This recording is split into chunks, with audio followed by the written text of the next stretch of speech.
ভাইরা আমার, আমি কি আমার বাবার কথা এখানে বলার জন্য বসেছি? আরো আসতে বলেন বসেছি। আল কোরআনুল কারীমের বিস্ময়ের বিস্ময় মহান গ্রন্থ আল কোরআনের কথা বলবো, কথা বলেন ঠিক কিনা? এই কোরআন থেকে কথা বলতে গিয়ে কারো বিরুদ্ধে যাইতেই পারে, কথা বলেন ঠিক কিনা? তো এটা আমাদের দেখার সুযোগ আছে। কোরআন থেকে সরাসরি আলোচনা হবে ইনশাআল্লাহ। এজন্য আপনাদের একটু সহযোগিতার দরকার। বলবেন যে সেটা কি? সেটা হলো যে যেখানে সুবহানাল্লাহ, আলহামদুলিল্লাহ, আল্লাহু আকবার বলা প্রয়োজন, সেই জায়গায় একটু আমাকে বলে সহযোগিতা করতে হবে। কথাটা বুঝছেন কিনা? এতগুলো মানুষ আমরা এখানে বসেছি, আমাদের জবান দিয়েছেন কে? আরো আসতে বলেন কে? সেই আল্লাহ আমাদের জবান বন্ধ করে দিতে পারে কিনা? জীবনে যখন কোনো চেরাগালি নেতার পিছনে স্লোগান দেই, চিল্লাইতে চিল্লাইতে মাথার টুপি কোথায়, মাফলার কোথায়, জ্যাকেট কোথায়, শার্ট কোথায়, তার কোনো খবরও থাকে না। এরকমও কর্মী নেতার পেছনে স্লোগান দেওয়া আছে না নাই? আরো আসতে বলেন আছে না নাই? কিন্তু যতবার নেতার স্লোগান দেব কোনো সওয়াব আছে? কথা বলেন আছে? কিন্তু এ জায়গায় আল্লাহর নাম সুবহানাল্লাহ, আলহামদুলিল্লাহ প্রত্যেক অক্ষরে 10 নেকি করে লিখি দিবেন কে? আরো আসতে বলেন কে? সেই আল্লাহর প্রশংসা করছি, সকলে বলছি আলহামদুলিল্লাহ। প্রিয় ভাইরা আমার, একটু আওয়াজ দেওয়া যাবে তো ইনশাআল্লাহ? ভাইরা আমার, আল কোরআন থেকে সরাসরি কথা হবে। এই এমন একটি মহান গ্রন্থ আল কোরআন আমরা হাতে নিয়েছি, যেই কোরআন পৃথিবীতে আসার কারণে শান্তির ফুলকুধারা বয়েছে, কথা বলেন ঠিক কিনা? কোরআন যখন ছিল না, শান্তিও তখন ছিল না। নবীজির আমলে নবীজি 40টি বছর পর্যন্ত নবীজির কাছে কোরআন ছিল না। সমাজে অনেক চেষ্টা করেছেন, শান্তির ধারা নিয়ে আসতে পারেন নাই, কথা বলেন ঠিক কিনা?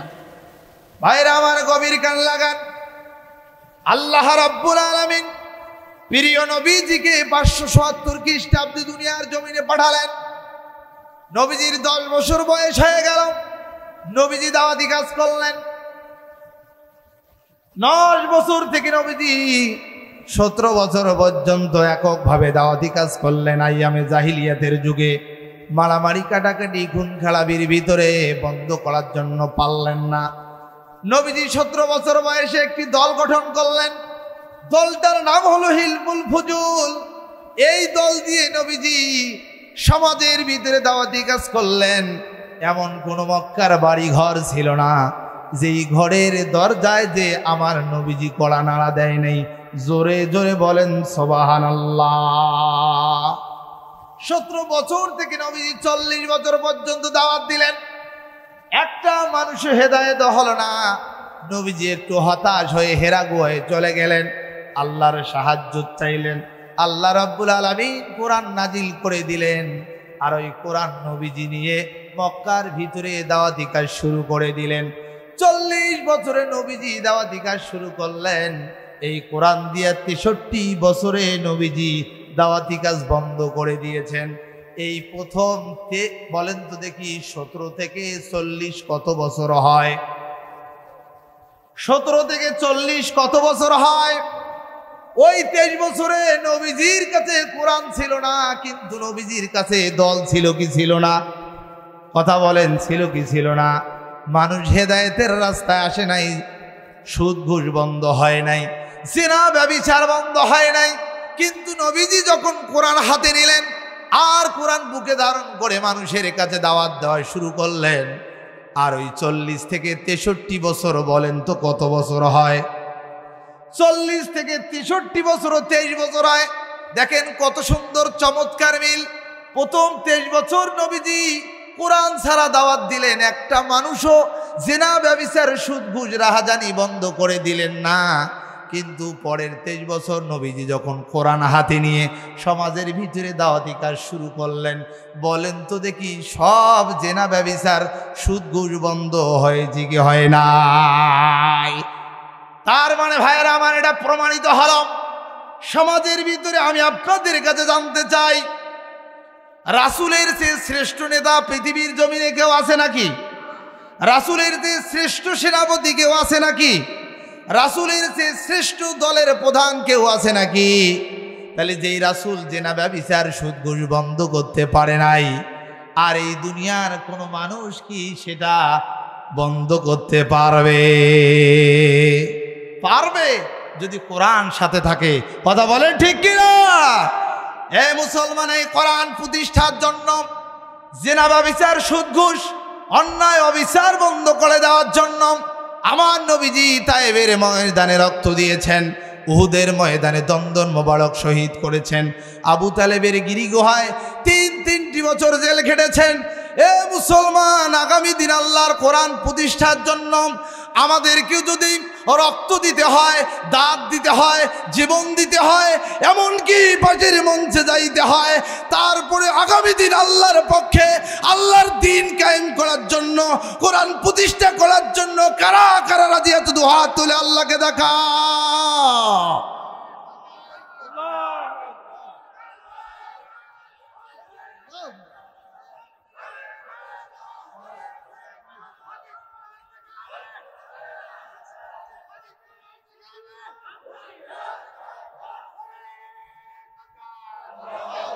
আল্লাহ আমাদেরকে ইসলামের পক্ষে, কোরআনের পক্ষে কবুল করুক বলে আমিন। ভাইরা আমার, ভূমিকায় লম্বা কথা নয়, সরাসরি আলোচনার দিকে যাব ইনশাআল্লাহ। ভাইরা আমার, গভীর কান লাগান। আমি মহান গ্রন্থ আল কোরআনুল কারীমের 17 নম্বর সূরা বনী ইসরাঈলের প্রথম আয়াতটা আমি আপনাদের সামনে তেলাওয়াত করেছি। কারণটা হলো এটা হলো রজবের মাস, ঠিক কিনা? কথা বলেন ঠিক কিনা? রজবের 27 তারিখে আল্লাহ রাব্বুল আলামিন আমার নবীজিকে মেরাজ সংগঠিত করে দিয়েছেন। মেরাজের ভিতরে কি ঘটনা ঘটিয়েছেন আস্তে আস্তে যদি আমি আপনাদের সামনে কোরআন এবং হাদিস থেকে আলোচনা করি, আশা করা যায় বিস্তারিত এটার একটা জ্ঞান, এটার একটা তত্ত্ববহুল কিছু আলোচনা আমি আপনাদেরকে দিতে চাই। আপনারা শুনতে রাজি আছেন না? নাই আছেন ইনশাআল্লাহ? ভাইরা আমার, আমি যে আয়াত তেলাওয়াত করেছি, আয়াত আল্লাহ রাব্বুল আলামিন বলেছেন, সুবহানাল্লাযী আসরা বিআবদিহি লাইলাম মিনাল মাসজিদিল হারাম ইলাল মাসজিদিল আকসা।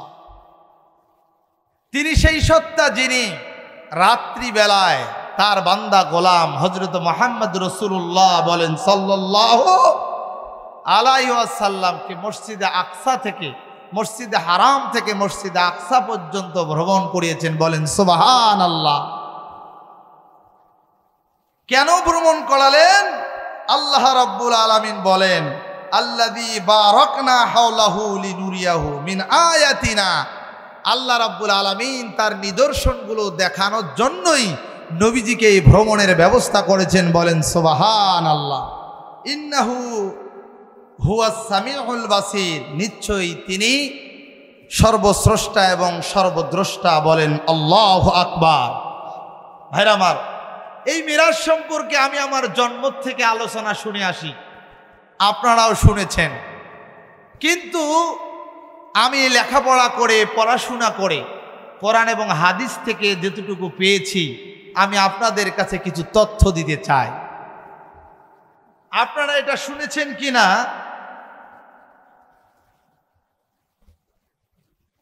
প্রিয় ভাইরা আমার?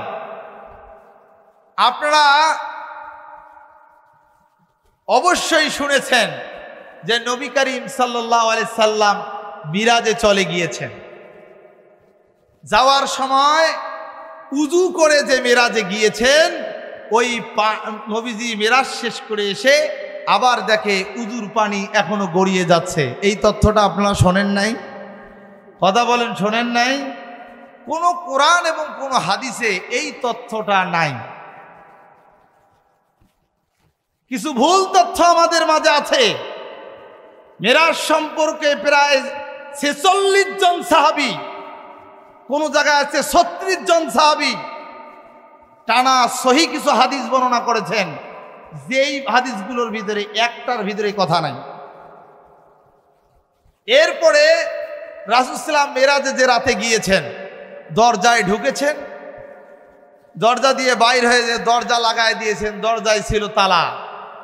রাসূল সাল্লাল্লাহু আলাইহি ওয়াসাল্লাম মেরাজ থেকে এসে দেখে তালা এখনো দরজার ভিতরে লড়তেছে। শোনেন নাই? এটা হলো ভিত্তিহীন একটি তথ্য। এরপরে জিবরাইল আলাইহিস সালাম রাসূল সাল্লামকে নিয়ে সাত আসমান পাড়ি দেওয়ার পরে সিদরাতুল মুনতাহা যাওয়ার আগে বলেছেন যে ভাই আমি আর যাইতে পারবো না, কারণ আমার হাতের পাখাগুলো পুড়ে শেষ হয়ে যাবে, ওখানে যাওয়ার পারমিশন নাই। এরকম কথা শোনেন নাই? অথচ প্রিয় ভাইরা আমার, নবীজি সেই হাদিসের ভিতরে বর্ণনা করেছেন, আল্লাহর নবীজি বলেছেন আল্লাহ রাব্বুল আলামিন যে আরশের ভিতরে আসীন রয়েছেন, সেই আরশটা আটজন ফেরেশতার কাঁধের উপর নির্ভর করে আছে। জোরে বলেন সুবহানাল্লাহ। আর ওই আটজন ফেরেশতার নিচে লক্ষ লক্ষ ফেরেশতা বসে আল্লাহ রাব্বুল আলামিনের জিকির করতেছেন। এখন আমি আপনাদের কাছে জানতে চাই, বলেন তো, যেই ফেরেশতাগুলো আরশ নিয়ে আছেন আর আরশের নিচে বসে আছেন, এই ফেরেশতাগুলো বড় না জিবরাইল আলাইহিস সালাম বড়?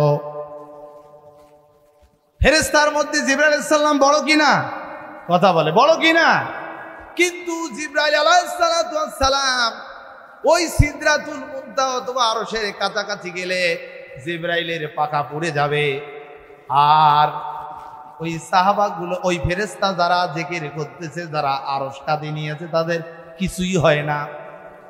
তাইলে এটা কি হাদিসের সাথে মিলল? কথা বলছেন, মিলল? ছোট ফেরেশতাদের যদি কিছু না হয়, তাহলে বড় ফেরেশতা তো কিছুই না হওয়ার কথা। কথা বলেন ঠিক কি না? কিন্তু বলে যে পাখা পুড়ে যাবে। ভিত্তিহীন কথা। চিরন্তন সত্য কথা হলো, হাদিস শরীফে এসেছে, নবীজি যে রজব মাসের 27 তারিখে যে ভ্রমণ শুরু করেছেন মিরাজের, শুরু থেকে শেষ পর্যন্ত একটি সেকেন্ডের জন্য নবীজিকে ছাড়া জিবরাইল আলাইহিস সালাম ছিলেন না। বলেন সুবহানাল্লাহ। প্রত্যেকটি মুহূর্ত জিবরাইল আলাইহিস সালাম তার সাথী সঙ্গী হয়েছিলেন। ভাইরা আমার, এই জন্য সেই হাদিসগুলো পড়াশোনা করে আমাদেরকে দেওয়া দরকার।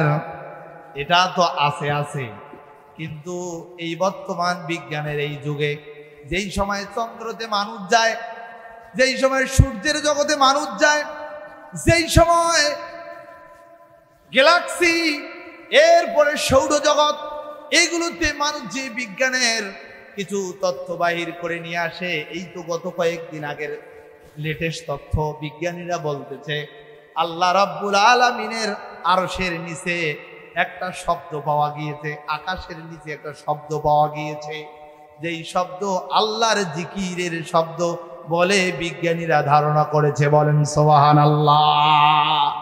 ভাইরা আমার, নাসার কিছু বিজ্ঞানী, তারা নাস্তিক মার্কা, যারা আল্লাহর উপর ঈমান এবং আস্থা নাই, তারা বলেছে যে মিরাজ কখনো সংগঠিত হতে পারে না। তার কারণ হলো, তারা প্রমাণ করে দেখাইতে চেয়েছে বিজ্ঞানের ভাষায়। তারা বলছেন যে সূর্যের তাপমাত্রা হলো 1,40,000,000 কত? 1,40,000,000। আর বড় বড় লোহার ইস্পাত গলাইতে লাগে 1538°C। ওদের বক্তব্য হলো, বড় বড় লোহার ইস্পাতগুলো যদি গলাইতে লাগে মাত্র 1538°C, 1,40,00,000,000 মাঝখানে আব্দুল্লাহর বেটা মোহাম্মদ কিভাবে মেরাজ করলো? বলেন নাউযুবিল্লাহ। কথাটা কি আমার বুঝতেছেন?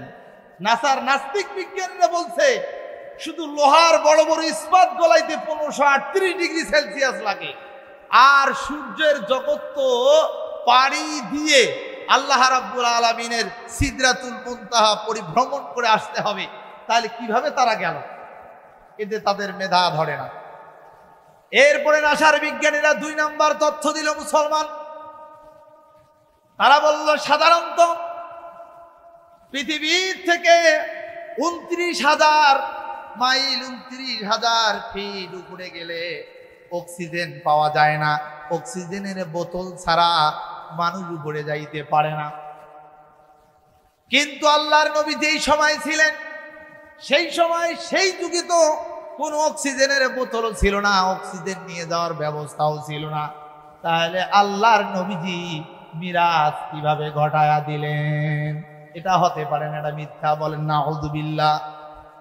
3 নম্বর তথ্য নাসার বিজ্ঞানীরা দিলেন যে মধ্য আকর্ষণ নামে একটা শক্তি আছে, যেই নিউটনের সূত্র অনুযায়ী আমরা যে কোনো জিনিসকে যদি উপরে ধরি, বলেন তো এই জিনিসটা যদি এখানে ছেড়ে দেই নিচে যাবে না উপরে যাবে? আরো আসতে বলেন, নিচে না উপরে? এই মুসলমান ভাইয়েরা, বিজ্ঞানীরা বলতেছেন মধ্যাকর্ষণ শক্তি থাকার কারণে কোনো জিনিস উপরের দিকে উঠতে পারে না। সেই সময় তো কোনো প্লেন রকেট কিছুই ছিল না, হেলিকপ্টার তারপরে উড়োজাহাজ কিছুই ছিল না।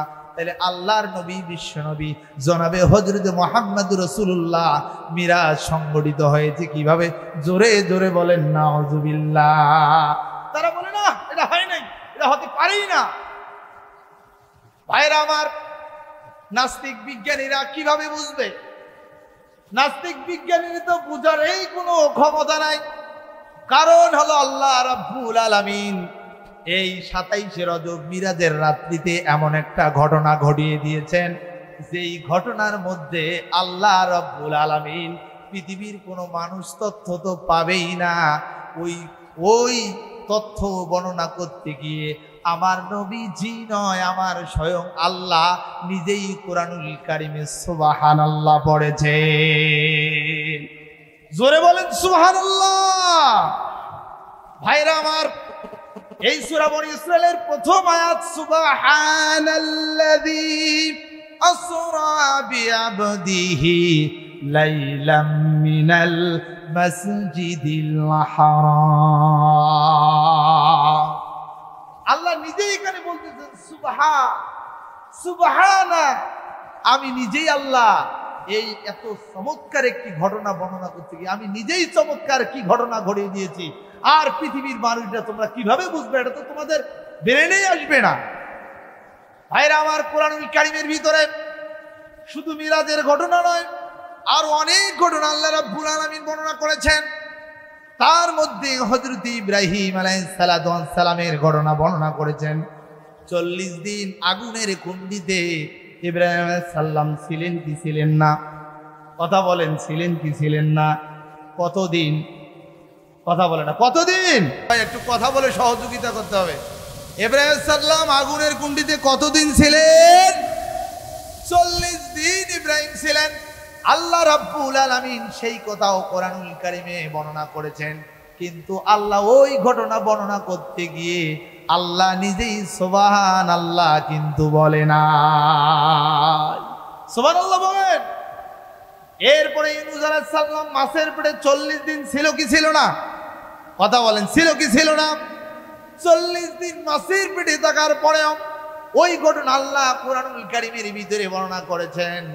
কিন্তু ওই ঘটনা লেখার সময়ও আল্লাহ রাব্বুল আলামিন ওই ঈসা আলাইহিস সালাম বা ইউনূস আলাইহিস সালামের ঘটনা লেখার সময়ও আল্লাহ রাব্বুল আলামিন কিন্তু সুবহানাল্লাহ বলে নাই। যেই মিরাজের ঘটনা লিখতে গিয়ে আমার আল্লাহ নিজেই সুবহানাল্লাহ বলেছে। ভাইরা আমার, একটু গভীর কান লাগান।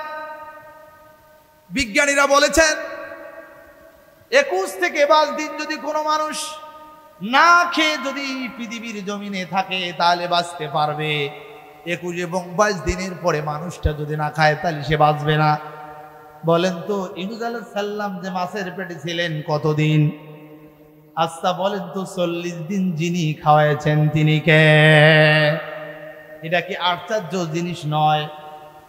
বিজ্ঞানীরা বলছেন টানা অন্ধকারের ভিতরে যদি একটা মানুষ 7 দিন একাধারে অন্ধকারের ভিতরে থাকে, পৃথিবীর কোনো আলো অথবা অন্য কোনো আলো তার চোখের সামনে নিয়ে না আসা হয়, তাহলে ওই মানুষটা চিরতরে অন্ধ হয়ে যাবে। কিন্তু আল্লাহ রাব্বুল আলামিন ইউনূস আলাইহিস সালামকে মাছের পেটে 1 দিন নয় 2 দিন নয় 40 দিন রেখেছেন, তারপরে অন্ধ হয় নাই। কথা বলেন ঠিক কিনা? যিনি 40 দিন রেখে অন্ধ বানাইয়ে দেন নাই তিনি কে? ভাইরা আমার, বিজ্ঞানীদের মাথায় খেলে না। তারপরেও আল্লাহ এই ইউনূসের এই ঘটনা বর্ণনা করতে গিয়ে আল্লাহ সুবহানাল্লাহ ব্যবহার করে নাই। যেই মিরাজের ঘটনা বর্ণনা করতে গিয়ে আমার আল্লাহ নিজেই বলেছেন সুবহানাল্লাহ। ভাইরা আমার, 4 নম্বর থিওরি আসার বিজ্ঞানীরা বলতেছেন মিরাজ সংঘটিত হতে পারে না। 4 নম্বর থিওরি তারা বলতেছেন পৃথিবী থেকে সূর্যের দূরত্ব হলো 9,30,00,000 মাইল। কত মাইল? 9,30,00,000 মাইল। ভাইরা আমার, তারা বুঝাইতে যাচ্ছেন পৃথিবী হতে এত দূর যেই সূর্য রয়েছে 9,30,00,000 মাইল, সেখান থেকে প্রতি আলো আসতে, ওই সূর্য থেকে পৃথিবীতে আলো আসতে একদিন নয়। আল্লাহর নবীজি বিজ্ঞানরা বলতেছেন 8 মিনিট 22 সেকেন্ড লাগে সূর্য থেকে পৃথিবীর ভিতরে আলো আসতে। যে আলোর গতি সেকেন্ড হলো প্রতি সেকেন্ডে 1,86,000 মাইল স্পিডে প্রতি সেকেন্ডে যে আলো আসে। নাসার বিজ্ঞানীরা বলতেছেন পৃথিবীর বয়স হলো 15 বছর। পৃথিবীর বয়স কত বছর? 1500 কোটি বছর। আর সূর্যের বয়স হলো 500 কোটি বছর। আল্লাহ রাব্বুল আলামিন যেই সময় পৃথিবী সৃষ্টি করেছেন, সেই সময় আল্লাহ রাব্বুল আলামিন কিছু তারকা সৃষ্টি করেছেন। যেই তারকাগুলোর ভিতরে আল্লাহ রাব্বুল আলামিন আলো দেওয়ার জন্য পৃথিবীর সৃষ্টির থেকে শুরু করে দিয়েছেন। আজ অবধি পর্যন্ত প্রতি সেকেন্ডে 1,86,000 মাইল স্পিডে আসার পরেও এখন পর্যন্ত পৃথিবীর জমিনে অনেক তারকার আলো এসে পৌঁছে নাই। জোরে বলেন আল্লাহু আকবার। আল্লাহ নয়, বিজ্ঞানীরা বলছে পৃথিবী যখন সৃষ্টি হয়েছে তখনই কিছু তারকা আল্লাহ রাব্বুল আলামিন সৃষ্টি করেছে। সেই তারকাগুলো আলো দিচ্ছে প্রতি সেকেন্ডে 1,86,000 মাইল স্পিডে। তারপরেও এখন পর্যন্ত পৃথিবীতে আলো এখন আসি পড়ে নাই। তাহলে ওই আলোয় যদি আসে না, তাহলে এক রাতে কিভাবে আল্লাহর নবী এখান থেকে বাইতুল আকসা কি গেল, মক্কা থেকে বাইতুল আকসা গেল, ওখান থেকে মেরাজ ভ্রমণ করে চলে আসলো? এটা কখনো হতে পারে নাই, মেরাজ সংগঠিতই হয় নাই। জোরে বলেন নাউযুবিল্লাহ। ভাইরা আমার, বিজ্ঞানীরা তো অনেকেই বুঝবে না, অনেক কিছুই বুঝে না, সেই বিষয়গুলো নিয়ে কোনো কথা বলে না। মেরাজ নিয়ে গবেষণা করে তারা তো কোনো কুল কিনার পায় নাই, আর পাবেও না। কারণ এই ঘটনা এমন আশ্চর্য ঘটনা ঘটিয়ে দিয়েছেন, যেই ঘটনায় আল্লাহ নিজে বলেছেন সুবহানাল্লাহ। ভাইরা আমার, এই ঘটনাটা যেই দিন ঘটে যায় সেই দিন নবীজি উম্মে হানির ঘরে ছিলেন। একটু মন দিয়ে শোনেন, সে হাদিস থেকে বলছি। উম্মে হানির ঘরে ছিলেন মা আমাদের বিশ্ব নবী। সেইখান থেকে নিয়ে যে মেরাজ সংগঠিত করার জন্য বাইতুল্লাহ নবীজিকে নিয়ে আসা হলো। সেখান থেকে বাইতুল আকসা, ওখান থেকে সিদরাতুল মুনতাহা, সাত আসমান পাড়ি দিয়ে নিয়ে যে ফজরের আগে আমার নবীজিকে এনে আল্লাহ রাব্বুল আলামিনের ফেরেশতা জিবরাইল আলাইহিস সালাম কাবা শরীফের কাছে হাজির করে দিয়েছেন। জোরে বলেন সুবহানাল্লাহ। নবীজি নামাজ আদায় করলেন, ফজরের নামাজ আদায় করেন।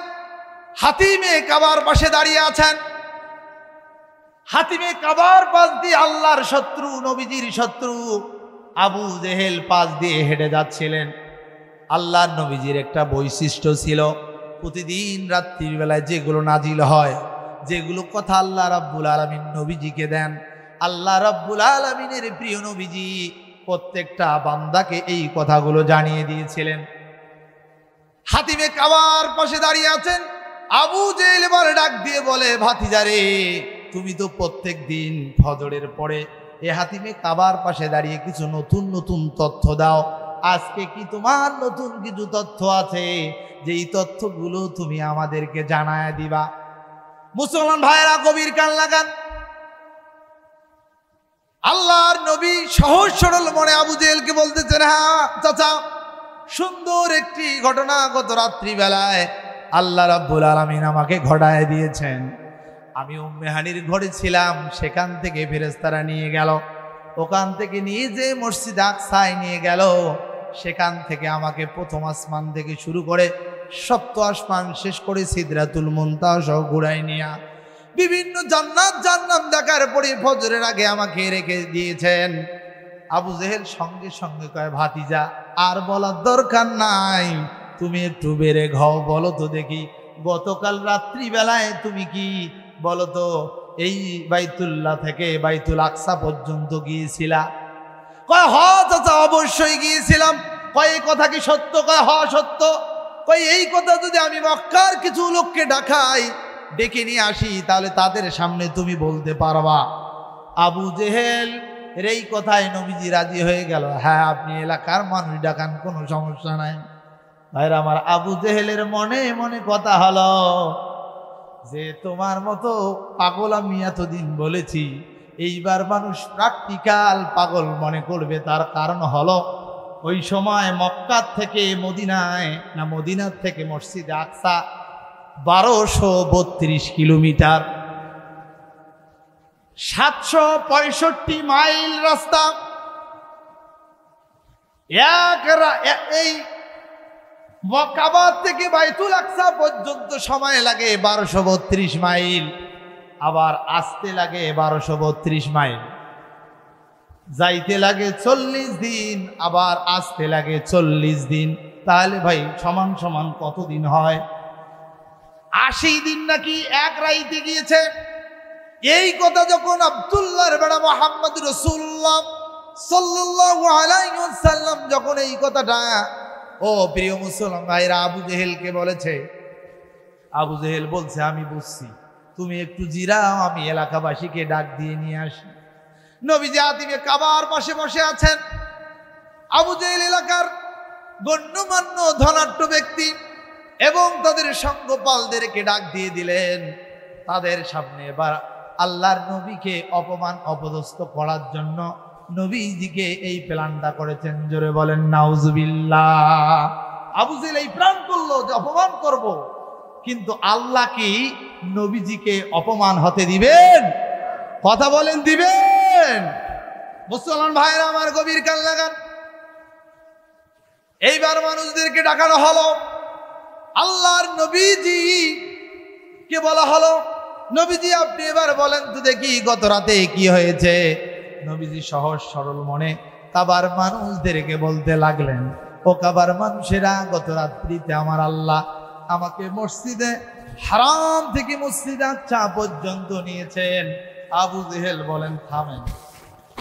আব্দুল্লাহর বেটা মুহাম্মদ, আপনি থামেন। আপনারা শুনছেন? কি শুনেছেন? গত রাতে এই মসজিদে হারাম থেকে মসজিদ আকসা গিয়েছে। যেমনি এই কথা মক্কার মানুষরা শুনেছে, সবাই কেউ টুপি খোলে, পাগড়ি খোলে, পাঞ্জাবি ছেড়ে কেউ হাসি ঠাট্টা করে, পাগলামি শুরু করে দিয়েছে। আবু জেহেল জোরে জোরে চিল্লায় বলতেছেন, আমি যে এতদিন বলেছিলাম আব্দুল্লাহর বেটা মুহাম্মদ পাগল, এবার তোমরা প্রমাণ পেয়েছো তো। কাকে বলতেছে? মক্কার লোকদেরকে বলতেছে, তোমরা এবার প্রমাণ পেয়েছো। এতদিন পাগল বলেছি, তার বাস্তব প্রমাণ। যেই রাস্তা যাইতে লাগে 40 দিন, আসতে লাগে 40 দিন, মোট লাগে 80 দিন।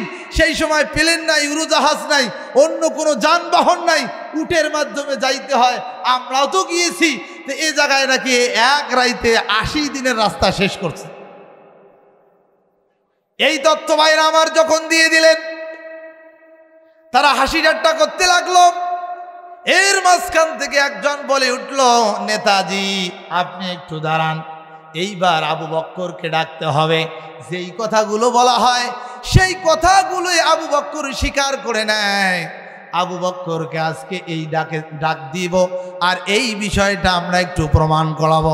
ভাইরা আমার, আবু বক্করকে ডাক দেওয়া হলো। আবু বক্কর চলে আসলেন। আসার সঙ্গে সঙ্গে সর্বপ্রথম আবু বক্কর রাদিয়াল্লাহু তাআলা নবীজিকে বললেন, ইয়া রাসূলুল্লাহ, ইয়া হাবিবাল্লাহ, আমি আপনাকে গত রাইতে তন্ন তন্ন করে মক্কার প্রত্যেকটি ঘর, প্রত্যেকটি এলাকা, প্রত্যেকটি জায়গা আমি আপনাকে খুঁজেছি। জোরে বলেন সুবহানাল্লাহ। আবু জেহেল, আবু লাহাব, উতবা, সাইবা একজন আর একজনের দিকে তাকাচ্ছে। হ্যাঁ, আরে আমরা অসত্য প্রমাণ করার জন্য ডেকে নিয়ে আসলাম। এ আসিয়া বলতেছে, ইয়া রাসূলুল্লাহ, গত রাত্রে আপনাকে আমরা খুঁজলাম কিন্তু পাইলাম না। আমার নবীজি বললেন, আমাকে পাবা কিভাবে? গত রাত্রিতে আল্লাহ রাব্বুল আলামিন আমাকে এই হাতিমে কাবা থেকে আল্লাহ রাব্বুল আলামিন মসজিদে আকসায় নিয়ে যে সেখান থেকে আমাকে সাত আসমান ভ্রমণ করে সিদরাতুল মুনতাহা দিয়ে ঘুরে নিয়ে মেরাজ সংগঠিত করেছেন। জোরে বলেন সুবহানাল্লাহ। আবু বকর শুনলেন, আবু বকর শিকার হয়ে গেল, রাজি হয়ে গেল। প্রিয় ভাইরা আমার, আল্লাহর নবী, আল্লাহর কোরআন, এই কথাগুলো যখন নবীজি এভাবে বলতেছিলেন, আবু বকর নিঃসন্দেহে স্বীকার করলেন। আবু জেহেল, উতবা, সাইবা বলতেছে, তুমি এই কথাটা না দেখে না শুনে তাও বিশ্বাস করলা? কয়, এই কথা তো দূরের কথা, এর আগে আমি আল্লাহকে দেখি নাই, আমি জান্নাত দেখি নাই, আমি জাহান্নাম দেখি নাই, আমি শুধু এর দূরের কথাগুলো রাসূল মুখ দিয়ে বলেছে, সঙ্গে সঙ্গে আমি এগুলো মেনে নিয়ে ঈমান এনেছি। জোরে বলেন আল্লাহু আকবার। প্রিয় ভাইরা আমার, সেই নবী, সেই রাসূল যেই কথাগুলো আমাদেরকে বলে গিয়েছেন, কোরআনে বলেছেন, হাদিসে বলেছেন, সেই কথাগুলো নিঃসন্দেহে আমাদের বিশ্বাস করে আমল করার দরকার আছে না নাই? কিন্তু আল্লাহ বলেছেন, আলা লাহু খলকু আলাম, আল্লাহর কথা, সৃষ্টি যার, আইন চলবে তার। আমরা এটা যখন কই, কিছু মানুষ কাহা হুজুর কেন ওখানে হয় কি না, হে হুজুর এগুলো বলে কেন? হুজুর 3 দিনা 7 দিনা কাম কেড়ে 40 এগুলো খাইবে, এগুলো করে বেড়াবে। হুজুর কেনে রাষ্ট্রের কথা কয়, হুজুর কেনে দুনিয়ার কথা কয়, হুজুর কেনে আখিরাতের কথা না কয়, হুজুর কবরের কথা বলবে। কথা বলেন ঠিক কি না? এরকম কিছু মানুষ পাওয়া যায় কি যায় না? আমি আপনাদেরকে বলবো, শুনুন প্রিয় ভাইরা আমার, যারা বলেন তাদের উত্তরে আমি বলতে চাই, নবীজির 63 বছর বয়সে 63টি বছরের ভিতরে 10টি বছর নবীজি কোরআন দিয়ে রাষ্ট্র পরিচালনা করেছেন। কথা বলেন ঠিক কিনা? তাইলে নবীজির এই 10টি বছর মানার দরকার আছে না নাই? কথা বলেন আছে না নাই? এজন্য আমরা মুসলমান যখন কোরআনের আয়াত, আলেম ওলামা ইসলাম, কোরআন হাদিস থেকে যখন যেটা শুনবো সেইটাই মেনে নিয়ে তদনুযায়ী আমল করার চেষ্টা করবে ইনশাআল্লাহ। ভাইরা আমার, এবার আবু জেহেলকে দমাই দিতে চাইলেন কিন্তু পাইলেন না। কলিজার টুকরা মুসলমান ভাইরা কান লাগান, এইবার আবু জেহেল আল্লাহর নবীজির সামনে হেরে যাচ্ছেন। তাদের মাঝখানে একজন লোক ছিল, তার নাম হলো মুঈম ইবনে আদি। এই লোকটা হলো বিশেষ বুদ্ধিজীবী। মুসলমান ভাইরা আমার, সবাইকে থামিয়ে দিলেন। আবু জেহেলকে বললেন, আবু জেহেল তুমি থামো, আমি আব্দুল্লাহর বেটা মোহাম্মদকে একটা প্রশ্ন করতে চাই। এই কথা যেমনি বলেছে তেমনি মক্কার লোকেরা মিটি মিটি ভাবে মোষের তলে তলে হাসে। কয়, এই মুঈম ইবনে আতির এমন বুদ্ধি, এমন পরামর্শ, এমন যুক্তি, যেই যুক্তি দিয়ে পৃথিবীর মানুষদেরকে তিনি থামায়া দেয়, আটকায়া দেয়, অপমান করে। এবার আল্লাহর নবীজি এমন অপমান হবে, এর চেয়ে বড় অপমান আর কেউ করতে পারবে না। জোরে বলেন নাউযুবিল্লাহ। ভাইরা আমার, গভীর কান লাগান। মুঈম ইবনে আদি যখন এই কথা বললেন, আমার নবীজি বললেন, মুঈম ইবনে আদি তোমাকে অনুমতি দিলাম, তুমি বলো দেখি। বলতেছে, আমি আপনার কাছে জানতে চাই আব্দুল্লাহর বেটা মোহাম্মদ, সেটা হলো গত রাত্রে আপনি কি বাইতুল্লাহ থেকে মসজিদে আকসা ভ্রমণ করেছেন? হ করেছি। আমরা তো অনেক আগে করেছি, 2 মাস 4 মাস 6 মাস 1 বছর আগে, কিন্তু আপনি তো গতকালকেই সফর করেছেন। বলেন তো দেখি, এইবার ওই মক্কা মসজিদে আকসার ভিতরে কয়টা দরজা আর জানলা আছে? নাই বোঝেন? মুঈম ইবনে আতি আল্লাহর নবীজিকে আটকায় দিলেন। নবীজি হাদিস শরীফে, মুসলিম শরীফের ভিতরে এসেছেন, নবীজি বলেছেন, জীবনে যত প্রশ্নের সম্মুখীন হয়েছি তার চেয়ে সবচেয়ে বড় প্রশ্ন, বড় একটা আটকার জায়গা ছিল ওই মুঈদ ইবনে আদির এই প্রশ্নে। ভাইরা আমার, আপনারা ওয়াজ শুনতে আসছেন কি আসছেন না? ওয়াজ শুনে যাওয়ার পরের দিন আগামীকাল যদি কেউ আপনাকে বলে যে বলেন তো দেখি শাহ গরিবুল্লাহ ময়দানের ভিতরে যেই সামিয়ানার নিচে ওয়াজ হইছে কয়টা খুঁটি আর কয়টা মাইক ছিল বলেন তো? কথা নাই বোঝেন? এই প্রশ্ন যদি আপনাদেরকে কেউ গতকালকে করে আপনারা বলতে পারবেন? আপনারা কি এই খুঁটি আর মাইক গণার জন্য আসছেন? কথা বলে না। খুঁটি আর মাইক গণার জন্য আসছেন? আপনারা ওয়াজ শোনার জন্য আসছেন। কথা বলেন ঠিক কিনা? আমার নবীজি বাইতুল আকসায় নবীজি ভ্রমণ করেছেন আল্লাহর দিদার, আল্লাহর নিদর্শন দেখানোর জন্য, কিন্তু নবীজি কিন্তু জালনা দরজা গণার জন্য যায় নাই। কথা বলেন না কেন? মুঈদ ইবনে আদির এই প্রশ্নে নবীজি আটকিয়ে গেলেন, নবীজি থমকায় গেলেন।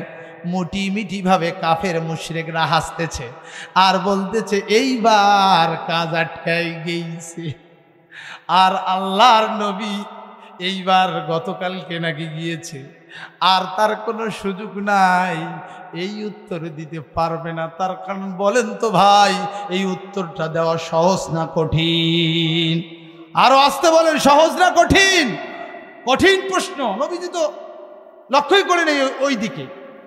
ভাইরা আমার নবীজি আল্লাহ রাব্বুল আলামিনের আরশে আজিমের দিকে দৃষ্টিটা তাকালেন, চক্ষু বন্ধ করে রব্বুল আলামিনের কাছে ডাক দিয়ে বললেন, রব্বুল আলামিন,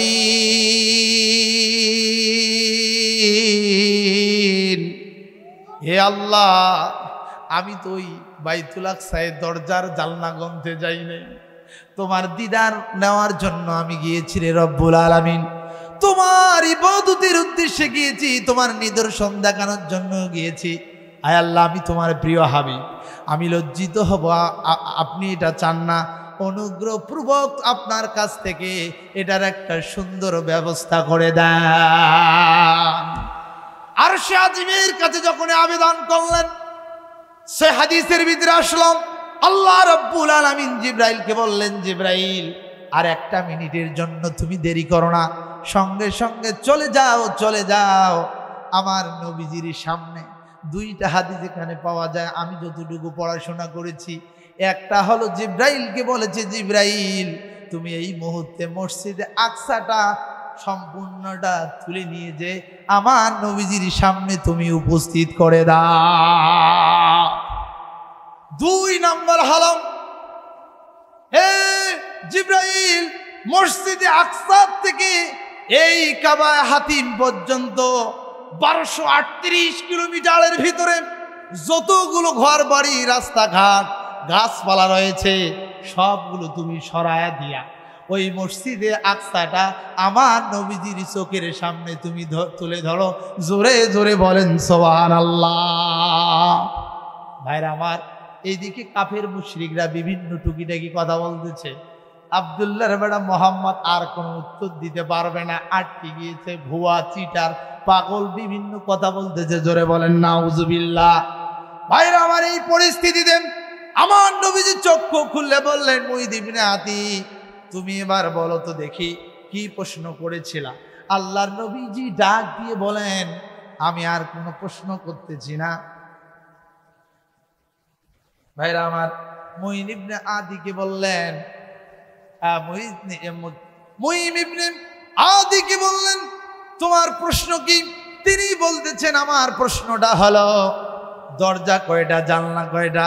আমার নবীজি চক্ষু খুলে সঙ্গে সঙ্গে ওই বাইতুল আকসার দরজা এবং জানলার সংখ্যাগুলো বলে দিলে। এবং মুঈদ ইবনে আদিকে বললেন, এ মুঈদ ইবনে আদি, শুধু তুমি দরজা জানলা কেন? ওই দরজা এবং জানলায় কতটা করে ছিটকিনি রয়েছে, কতটা করে কবজা রয়েছে, কতটা খুঁটি রয়েছে, কয়টা নামাজের শাড়ি রয়েছে, যা প্রশ্ন আসে তোমার মনে তুমি করো, আমি ইনশাল্লাহ সমস্ত প্রশ্নের অ্যান্সার দিয়ে দেব। জোরে বলেন আল্লাহু আকবার। ভাইরা আমার, এভাবেই আল্লাহ রাব্বুল আলামিন ওই পৃথিবীর বর্তমান নাস্তিকদের কাছে যেমন চমৎকার ভাবে আল্লাহ নিজে বলছেন যে এটা বর্ণনা দিতে গিয়ে সুবহানাল্লাহ বলেছেন, ঠিক সেই সময় কাফের মুশরিকদের সামনেও প্রমাণ করে দেওয়ার জন্য আল্লাহ রাব্বুল আলামিন নিজেও নবীজিকে সাহায্য করেছেন। কথা বলেন ঠিক কিনা? কথা বলেন ঠিক কিনা? আজও আমরা বাংলার জমিন সহ বিশ্বের ভিতরে আমরা দেখতে পাই আলেম ওলামাদেরকে নির্যাতন নিষ্পেষণ করার জন্য, অপমান করার জন্য একদল লোক সব সময় রেডি থাকে। কথা বলেন ঠিক কিনা? আমরা তাদেরকে হুঁশিয়ার করে বলতে চাই, আপনারা শুনুন, এই বাংলাদেশ 3.5 লক্ষ মসজিদের দেশ, এই বাংলাদেশ হলো হাজার হাজার লক্ষ লক্ষ আলেম ওলামার দেশ। এই বাংলাদেশ হলো ফজরের আজান দিয়ে সূর্য ওঠে, মাগরিবের আজান দিয়ে সূর্য ডোবে। ইসলামী আন্দোলন কোরআন হাদিসের বিরুদ্ধে। আর যদি কোনো কথা বলা হয়, আলেমদেরকে নির্যাতন করা হয়, আল্লাহর নবীদের উপরে দুশ্মনী করা হয়, বাংলার 16 কোটি মুসলমান তাদের দাঁত ভাঙ্গা জবাব দিবে। কথা বলেন ঠিক কিনা? কালা কালা রাজি আছে, দুহাত তুলে আল্লাহকে দেখা।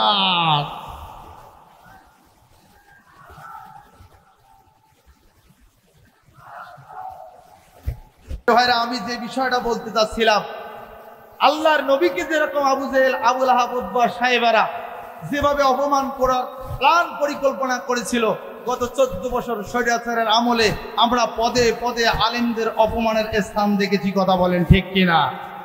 অতএব এই 24-এর বাংলাদেশে কোরআন হাদিস, ইসলামী আন্দোলন অথবা মুসলিমের উপরে আর কোনো নির্যাতন সহ্য করা হবে না। এই আরো আসতে বলেন ঠিক কিনা? আমরা আপনাদেরকে যে বিষয়টুকু এখন বলতে চাই, কথা অনেক কিন্তু আমি বলতে পারলাম না। এখানে আরো অনেক আলোচনা আছে। এই মিরাজের আলোচনা করতে গিয়ে আল্লাহ একটা সূরা দিয়েছেন, সেই সূরাটার নাম হলো সূরাতুল হুজরাত, না সূরাতুল বনি ইসরাইল। এই বনি ইসরাইলের ভিতরে নবীজি মানে মিরাজ সংগঠিত হওয়ার কারণটা কি, এটা তো আমি এখনো আসতেই পারলাম না। এরপরে এই মিরাজ সংগঠিত হওয়ার, আল্লাহর কাছে নিয়ে যাওয়ার পরে আল্লাহ রাব্বুল আলামিন তার ব্যক্তি জীবন, সমাজ জীবন, পরিবার জীবন, রাষ্ট্রীয় জীবন, রাজনৈতিক জীবন পরিচালনা করার জন্য 14টা কর্মসূচি আল্লাহ রাব্বুল আলামিন দান করেছেন। বলেন সুবহানাল্লাহ। মেরাজে আল্লাহ রাব্বুল আলামিন নবীজিকে নিয়ে যাওয়ার পরে একটা নয়, দুইটা নয়, 14টা আল্লাহ রাব্বুল আলামিন বর্ণনা করেছেন। বলেন সুবহানাল্লাহ। 14টা আলোচনা আল্লাহ রাব্বুল আলামিন সূরা বনি ইসরাইলের 23 নম্বর আয়াত থেকে 37 নম্বর আয়াত পর্যন্ত, এই কয়েকটা আয়াতের ভিতরে আল্লাহ 14টা কর্মসূচি মেরাজের রাত্রিতে নবীজিকে দিয়েছেন। সেই তথ্যটা আল্লাহ এখানে তুলে ধরেছেন। বলেন সুবহানাল্লাহ। 1 নম্বর তথ্য, 1 নম্বর কর্মসূচি ছিল মিরাজের রাত্রিতে যে ইবাদত হবে শুধু কার? আরো জোরে বলেন কার? কিন্তু আমরা মুসলমান কিছু দেখি আসি যে বিভিন্ন জায়গায় সেজদা করে। এই যে আমাদের হযরত শাহ গরিবুল্লাহ রহমতুল্লাহ আলাইহি নিঃসন্দেহে একজন আল্লাহর ওলি ছিল। কথা বলেন ঠিক কিনা? তিনি কি কোনো মুসলমানকে সেজদা করতে বলেছেন? কথা বলেন বলেছেন? তিনি কি কোনো পাপ সংগঠিত করার জন্য কাউকে পরামর্শ দিয়েছেন? কিন্তু আমরা মুসলমান আবেগবশত এসে তার মাজারে সেজদা দেই মুসলমান হিসাবে। এরকম কিছু মুসলমান আছে না নাই? সেজদা পাওয়ার, ইবাদত পাওয়ার একমাত্র মালিক কে? 2 নম্বর হলো পিতামাতার খেদমত করা।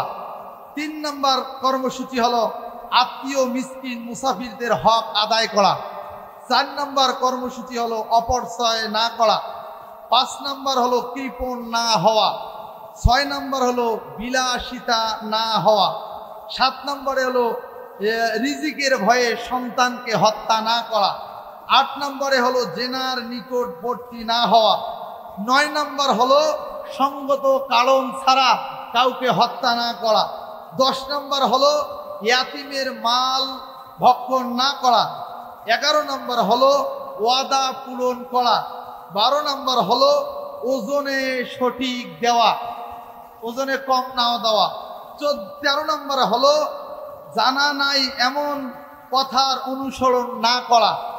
আর 14 নম্বর হলো অহংকার করে পৃথিবীর জমিনে না চলা।